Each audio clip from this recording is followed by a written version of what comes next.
type of prerequisite he'll put on us like that. To be his friend, we have to bow down to his will. Right. Well, are you the creator or is he the creator? Did you give yourself life or did God give you life? So you understand that he's the master of it all. When you open up this book, surely I, Allah, am the best knower. The best knower. Meaning that there's no one greater, there's no one supreme over his way.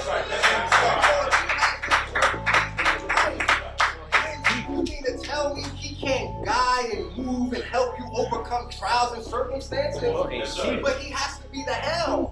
Right. So when you make obedience to the will of Allah God, then you're bowing down a perspective that sometimes, as the verse said earlier, when you allow that whisper of that slinking devil, when you allow that whisper of that friend to get in your ear, oh man, here comes prayer time. And you turn your phone over. You rush to click the sound alarm so that way you don't get up for prayer. See, there's a friend working to make you ignore Allah God. Isn't that something?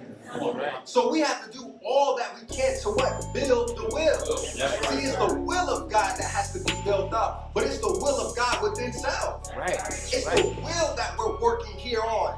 It's the will that we're developing here in this process. A Muslim is one who submits his what? Will. A Muslim is one who submits his will to Allah God. So we're building the will. So when we make prayer to Allah God, we're calling Allah God and we're developing a relationship with Allah God within self, and it's building the will that when this slinking whisper comes to us.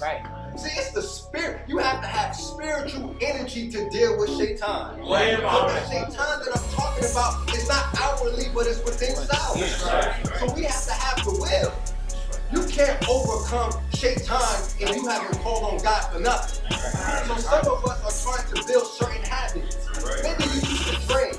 Maybe you have a bad smoking habit. Maybe you have a bad habit when it comes to your phone or social media. You have to call on the God to strengthen you to get away from this cell phone.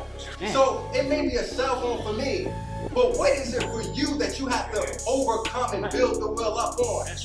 What is it for you and I that we have to work on so that way these objects or things are not things that we place before Allah God? Go ahead, teach, man. Oh, Allah.